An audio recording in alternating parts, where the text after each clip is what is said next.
Good morning all of you. Myself Harsha Pathak from Arpan International School. So today we are going to start our lesson number 7. The name is bulb jala. Bulb jala. Bulb it means आपने देखा होगा आपके घरों में जैसे कि bulb होता है जिसे हम नाइट में यूज़ करते हैं, ट्यूब लाइट होती है, ठीक है। इट मीन्स प्रकाश। आपके घर में जो प्रकाश आता है उसकी खोज किसने की? तो उसकी खोज थॉमस एल्वा एडिसन ने की थी। और जैसे कि आपको याद हो तो इस चैप्टर में एक आनंद नाम का कैरेक्टर होता है, छोटा सा बच्चा होता है जिसे अंधेरे से बहुत डर लगता है और उसके उस डर को भगाने के लिए उनके जो फादर होते हैं, उनके जो पिताजी होते हैं, वो इसके रोशनी की खोज के बारे में उन्हें बताते हैं कि जो एल्वा एडिसन था वो भी पहले बहुत शरारती था, पढ़ने में ज़्यादा अच्छा नहीं था, लेकिन फिर भी उसने इस रोशनी की खोज की, हमको बल्ब दिया है जिससे अंधेरे को भगाया जा सकता है, ठीक है। तो चलिए देखते हैं आगे क्वेश्चन आंसर। जैसे कि आप देख सकते हो प्रश्न नंबर 1, शब्द अर्थ इट मीन्स मीनिंग। तो first is rasoi ghar it means kitchen, rasoi ghar it means kitchen. Next is tauliye या तौलिया, ठीक है, जिसे हम टॉवल बोलते हैं। सहायता इट मीन्स हेल्प। अंधकार इट मीन्स डार्कनेस, अंधेरा। मेहमान इट मीन्स गेस्ट। भीतर इट मीन्स इनसाइड, मतलब भीतर मतलब अंदर की तरफ। स्मरण इट मीन्स रिमेंबर। परिश्रम it means hard work. Next is समस्या इट मीन्स प्रॉब्लम। भ्रम इट मीन्स डाउट, जैसे आपको किसी चीज़ का डाउट हो जाता है, शंका हो जाती है ना, तो उसे बोलते हैं भ्रम।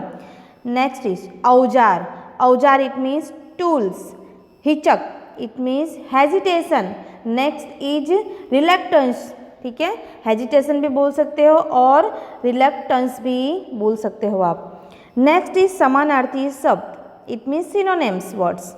तो फर्स्ट इज स्मरण इट मीन्स याद, स्मरण करना मतलब याद, रिमेंबर। भ्रम इट मीन्स संदेह, आपको किसी चीज़ के ऊपर संदेह होता है, डाउट होता है, शंका हो जाती है। समस्या परेशानी। औजार इट मीन्स यंत्र। परिश्रम इट मीन्स मेहनत। हिचक इट मीन्स संकोच। हिचक और संकोच मतलब जैसे कि आप समझ सकते हो, अगर आपको कोई बात कहनी है किसी से, आपकी कोई कमी हो वो आपको किसी को बतानी है, ठीक है, या आप किसी चीज़ से डरते हो वो आपको किसी के सामने बताना है, तो आपको एक अजीब सी हिचक होगी, हेजिटेशन होगा कि ये बात मैं बोलूँ या नहीं बोलूँ। तो उसी चीज़ को हम बोलते हैं हिचक और संकोच, दोनों का मीनिंग एक ही है। भीतर it means andar. Hoshiyar it means chalak, clever, smart. The next is vilom shabd, vilom it means opposites. तो फर्स्ट इज स्मरण है, स्मरण का विलोम करेंगे हम, विरोधी करेंगे, ऑपोजिट करेंगे तो विस्मरण मतलब भूल जाना या याद न रहना। उसके सामने अंधेरे का विलोम करेंगे, ऑपोजिट करेंगे तो प्रकाश। भीतर मतलब अंदर, तो भीतर का विलोम करेंगे तो बाहर। परिश्रमी मतलब जो बहुत मेहनत करता है, तो उसका विलोम होगा आलसी, उसका ऑपोजिट आलसी। नेक्स्ट इज होशियार, तो होशियार का अपोजिट विलोम होगा बेवकूफ।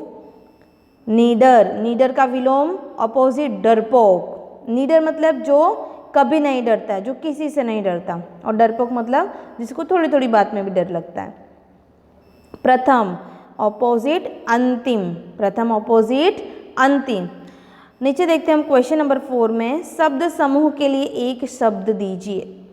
शब्द समूह it means group of word, जैसे कि आप देख सकते हो ग्रुप ऑफ वर्ड है, ठीक है। इसके लिए इसका एक सेंटेंस बनाया है और इस ग्रुप ऑफ वर्ड के लिए, शब्द के समूह के लिए हमने एक वर्ड फाइंड करके यहाँ पे हमें लिखना होता है, जैसे कि मैंने यहाँ लिखा हुआ है, ठीक है। तो इसे हम अनेक शब्दों के लिए एक शब्द भी कह सकते हैं, शब्द समूह के लिए एक शब्द भी कह सकते हैं, ठीक है। तो आइए चलिए देखते हैं।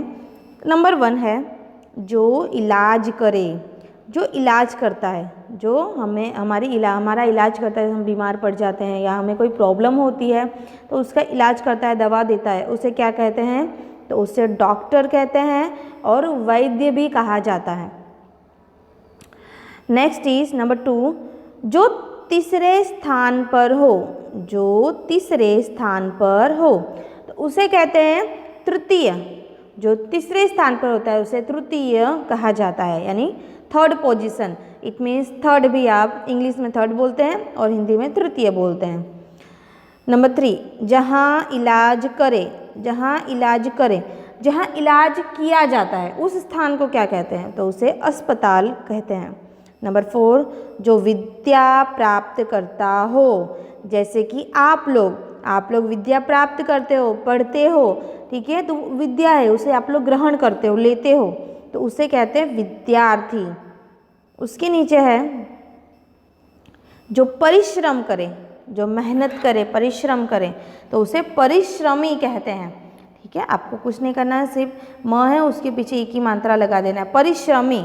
ठीक है, जो मेहनत करता है उसे मेहनती, जो परिश्रम करे उसे परिश्रमी। दोनों का मतलब एक ही है, लेकिन जो वर्ड है उसके आधार पर हम इस तरह से बना सकते हैं। नेक्स्ट इज विकल्पों में से योग्य विकल्प चुनकर लिखें। तो नंबर 1 है माँ खाली जगह में थी। माँ कहाँ थी? तो माँ रसोई में थी। नेक्स्ट इज आज घर में कई डैश आने वाले हैं। आज घर में कौन आने वाला था आनंद के? राइट, मेहमान आने वाले थे। नेक्स्ट, थर्ड नंबर इज आनंद की बहन, आनंद की बहन खाली जगह वर्ष की थी। कितने वर्ष की थी? तो 3 वर्ष की थी। इट मीन्स वो 3 साल की थी। नंबर 4, खाली जगह अंधकार से डरता है। कौन अंधकार से डरता है? आनंद। तो आनंद अंधकार से डरता है, मतलब अंधेरे से डरता है। उसके नीचे हम देखेंगे क्वेश्चन नंबर 5 है यह बल्ब खाली जगह ने बनाया था। किसने बनाया था? तो एडिसन ने बनाया था। बल्ब किसने बनाया है फ्रेंड्स? एडिसन ने बनाया। आपको भी याद रखना है, बल्ब एडिसन ने बनाया था। उसके नीचे क्वेश्चन नंबर 6, रिक्त स्थानों की पूर्ति कीजिए, मतलब खाली जगह भरना है आपको। तो फर्स्ट इज बटन दबाते ही कमरे में खाली जगह हो गया। तो बटन दबाते ही कमरे में क्या हो जाता है? प्रकाश हो जाता है ना, रोशनी आ जाती है कमरे में, तो आएगा प्रकाश हो जाता है। प्रकाश क्यों हो गया था? क्योंकि आनंद ने बल्ब जलाया था। सेकेंड इज बड़े आश्चर्य की बात है कि तुम अंधेरे से डरते हो। बड़े ही आश्चर्य किसकी बात है? आश्चर्य मतलब कि बहुत ही अजीब बात है कि तुम्हें अंधेरे से डर लगता है। आश्चर्य हो जाना, शौक हो जाना।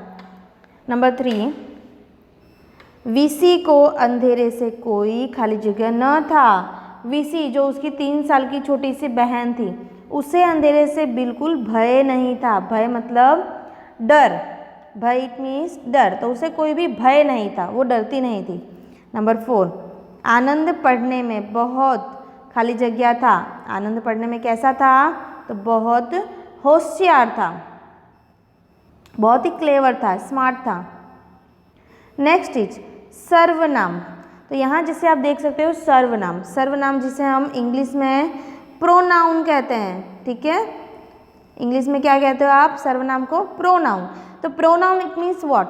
तो प्रोनाउन जैसे कि हम ही, शी, इट, दे, है ना, दिस, दैट वगैरह वगैरह, हम जो संज्ञा के लिए, जो नाउन के लिए हम यूज़ करते हैं, उसके लिए उपयोग करते हैं, वही सर्वनाम होता है। जैसे कि यहाँ पे देखिए लिखा है कि संज्ञा के स्थान पर प्रयोग होने वाले शब्द को सर्वनाम कहते हैं।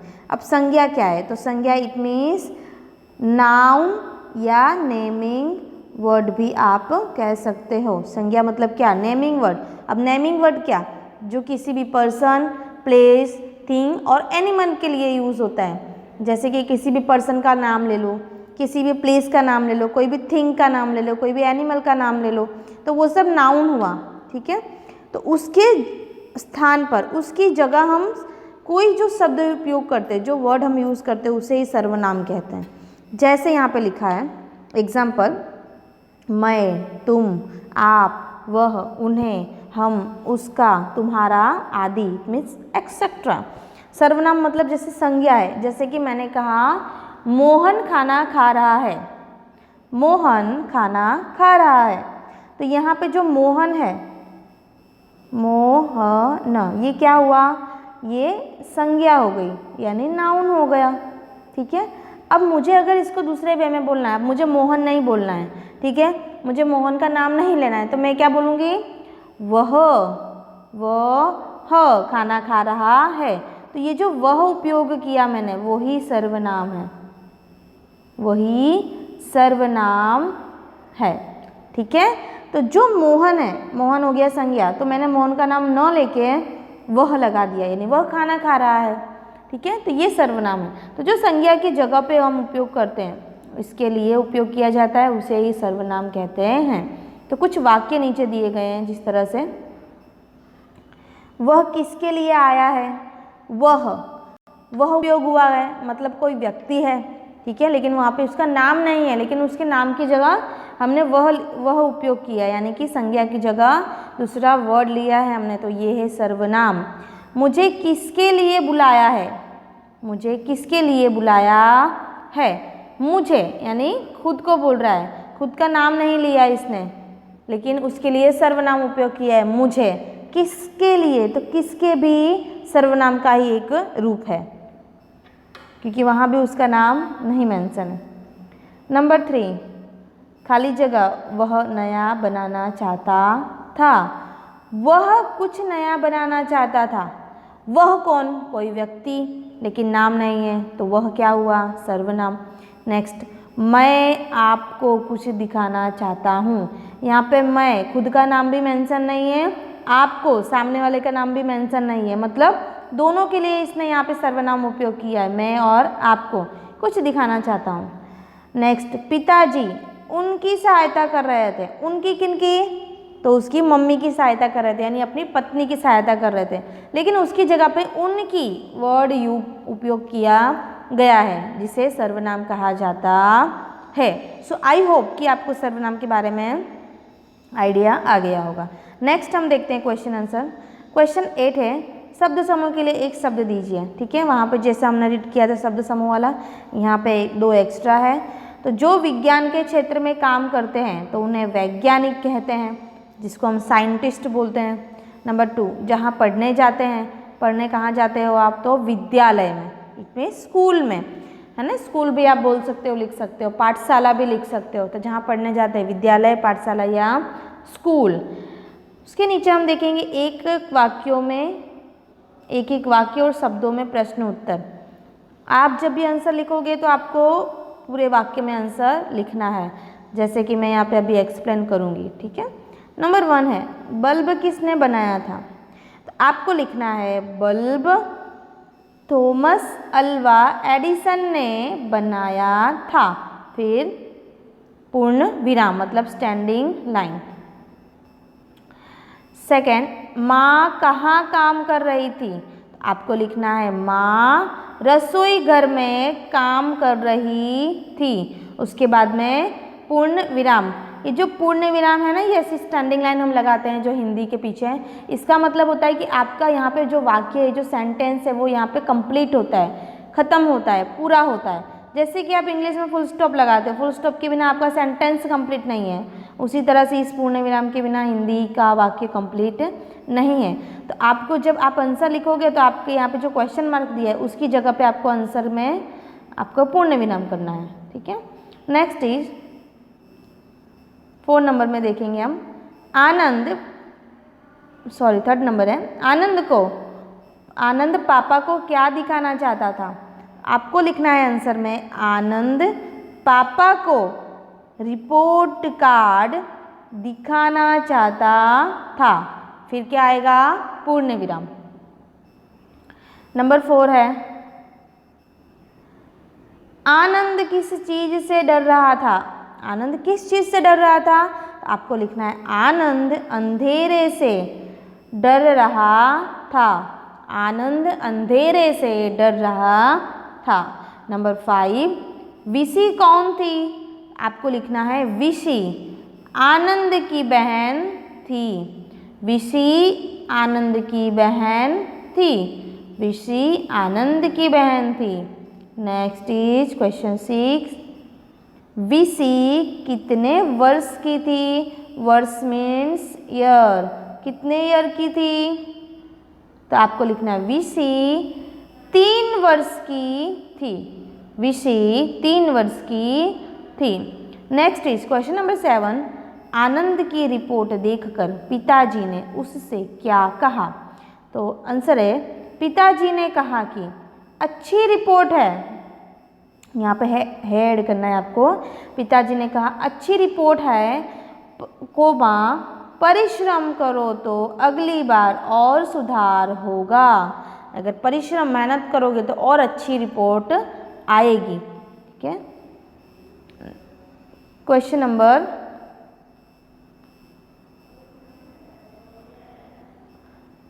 8,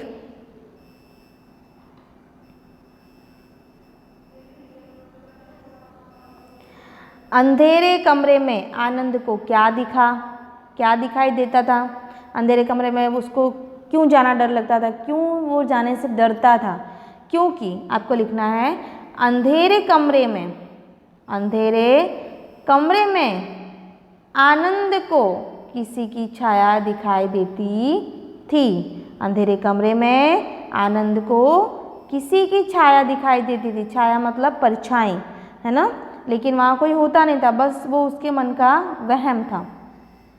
नेक्स्ट इज नंबर 9, एडिसन की 2 मुख्य खोजों के नाम बताओ। 2 मुख्य खोज, है ना? जैसे कि आपके चैप्टर में ऑलरेडी दिया हुआ 2 मुख्य खोज। तो पहला तो जो आपके चैप्टर का नाम है बल्ब, दूसरा है ग्रामोफोन। ठीक है। तो ग्रामोफोन जिसकी पिक्चर मैं आपको दिखाऊंगी बाद में। क्वेश्चन नंबर 10, मुहावरे और उनके अर्थ। मुहावरे मतलब होता है कि कम शब्दों में बड़ी बात कह जाना, मुहावरे देना। ठीक है। फर्स्ट नंबर, पीठ ठोकना। पीठ ठोकने का अर्थ होता है, मतलब ऐसा नहीं कि मारना। पीठ ठोकने का अर्थ होता है कि शाबाशी देना, है ना? शाबाशी, क्योंकि वो आनंद की रिपोर्ट अच्छी आई थी तो उसके पापा ने उसकी पीठ ठोकी थी, उसको शाबाशी दी थी। नंबर 2, आंखें नीची करना। आंखें नीची कर लेने का मतलब ये होता है कि शर्मिंदा होना। जब आप शर्मिंदा हो जाते हो, कोई इंसल्ट फील करते हो आप अपनी, तब आप अपनी आंखें नीची कर लेते हो, शर्मिंदा हो जाते हो। ठीक है। तो पीठ ठोकना मतलब शाबाशी देना, आंखें नीची करना मतलब शर्मिंदा हो जाना। जैसे कि यहाँ पे दिया है आविष्कार और खोजकर्ताओं के नेम। ठीक है। आविष्कार यानी कि कौन सा इन्वेंटर हुआ है ना, क्या क्या खोजें हुई हैं हमारे देशों में, और उनके जो खोजकर्ता हैं, एक्सप्लोर्स हैं, किसने उसको एक्सपोज किया है। ठीक है। उनके नाम यहाँ पे दिए गए हैं। ठीक है। तो आइए देखते हैं हम। जिससे फर्स्ट है यहाँ पे दिया हुआ है बल्ब और ग्रामोफोन। तो बल्ब और ग्रामोफोन किसने फाइंड किया? तो थॉमस अल्वा एडिसन ने, राइट।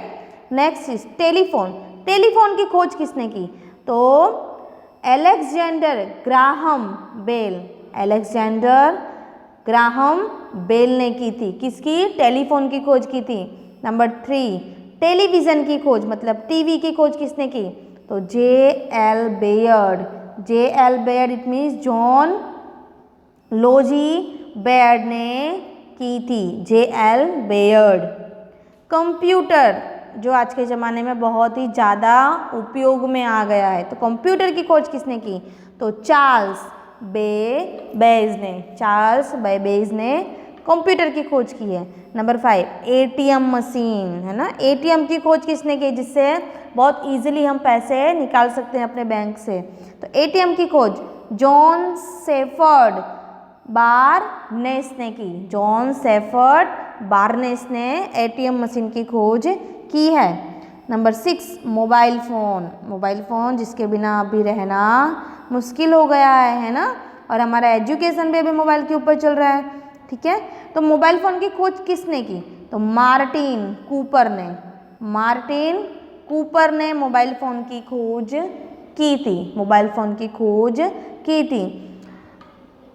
फ्रेंड्स, यहाँ पे जो टेलीफोन दिया है, मोबाइल फ़ोन दिया। टेलीफोन का मतलब जैसे कि लैंडलाइन जो होती है, ठीक है, उसे टेलीफोन बोलते हैं, लेकिन जो मोबाइल फ़ोन जिसे स्मार्टफोन कहते हैं हम, तो उसकी खोज मार्टिन कूपर ने की थी और टेलीफोन की अलेक्जेंडर ग्राहम बेल ने की थी, जो पुराने ज़माने का टेलीफोन होता था, ठीक है, जो वायर से कनेक्टेड होता था और उसे हम एक ही जगह रख सकते थे, ठीक है। तो यहाँ पे कुछ इन्वर्टर है और उसके खोज करता है, यानी जो हमारे देश में खोज हुई है, आविष्कार हुआ है, और उसके वो आविष्कार किसने किया है, वहाँ यहाँ पे उसके नाम दिया है। आपको जब आपकी वर्कशीट मिलेगी तो आपको इसके सबके पिक्चर्स के साथ में मिलेगी, ठीक है। तो यहाँ पे हमारी वर्कशीट कंप्लीट होती है। आपको इस वर्कशीट के सारे क्वेश्चन आंसर, विलोम, समानार्थी और मीनिंग सब कुछ आपको लर्न करना है अच्छे से, ठीक है, रीड करना है। और फिर भी आप अगर आपको कोई भी प्रॉब्लम आती है, कोई भी क्वेरीज आती है, तो आप कॉल या मैसेज कर सकते हो। अस्तु।